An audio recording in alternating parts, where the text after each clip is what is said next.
Shalom pendengar yang dikasihi dan mengasihi Tuhan Yesus Kristus. Berjumpa lagi dengan saya Cynthia dalam waktu teduh.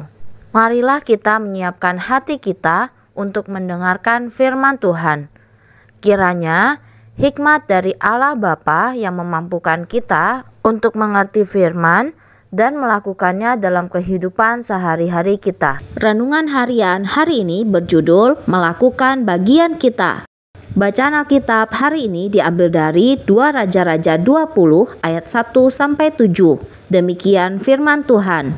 Pada hari-hari itu Hizkia jatuh sakit dan hampir mati. Lalu datanglah Nabi Yesaya bin Amos dan berkata kepadanya, "Beginilah firman Tuhan, sampaikanlah pesan terakhir kepada keluargamu, sebab engkau akan mati, tidak akan sembuh lagi." Lalu Hizkia memalingkan mukanya ke arah dinding dan ia berdoa kepada Tuhan. "Ah Tuhan, ingatlah kiranya bahwa aku telah hidup di hadapan-Mu dengan setia dan dengan tulus hati, dan bahwa aku telah melakukan apa yang baik di mata-Mu." Kemudian menangislah Hizkia dengan sangat.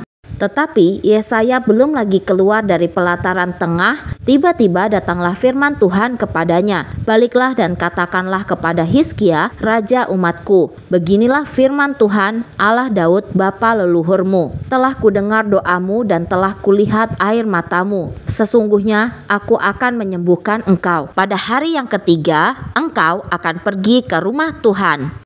Aku akan memperpanjang hidupmu 15 tahun lagi, dan aku akan melepaskan engkau dan kota ini dari tangan Raja Asyur. Aku akan memagari kota ini oleh karena aku dan oleh karena Daud hambaku." Kemudian berkatalah Yesaya, "Ambillah sebuah kue ara." Lalu orang mengambilnya dan ditaruh pada barah itu, maka sembuhlah ia. Nats pembimbing hari ini diambil dari 2 Raja-Raja 20 ayat 5. Demikian firman Tuhan. "Baliklah dan katakanlah kepada Hizkia, raja umatku, beginilah firman Tuhan, Allah Daud bapa leluhurmu. Telah kudengar doamu dan telah kulihat air matamu. Sesungguhnya aku akan menyembuhkan engkau. Pada hari yang ketiga engkau akan pergi ke rumah Tuhan." Seorang pelari dalam perlombaan sekolah melewati garis akhir satu langkah mendahului pesaingnya. Melihat bibir pelari tersebut berkomat-kamit selama detik-detik terakhir, seorang penonton bertanya-tanya apa yang ia lakukan.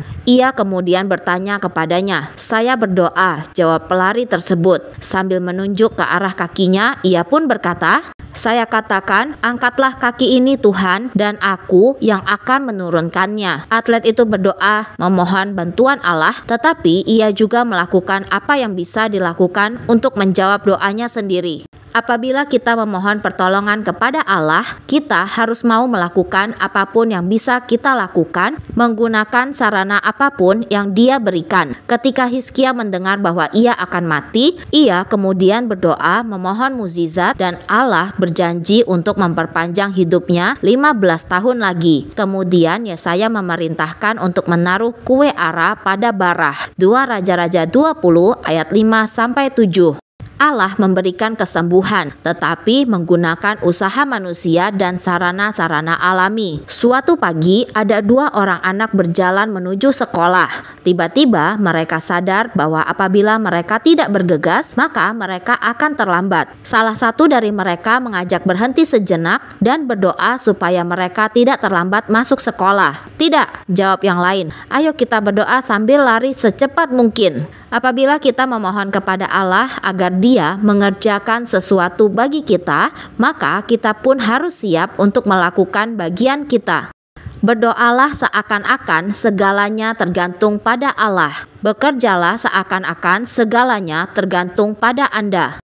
Demikianlah renungan harian hari ini. Sampai jumpa lagi pada kesempatan berikutnya. Tuhan Yesus memberkati kita semua.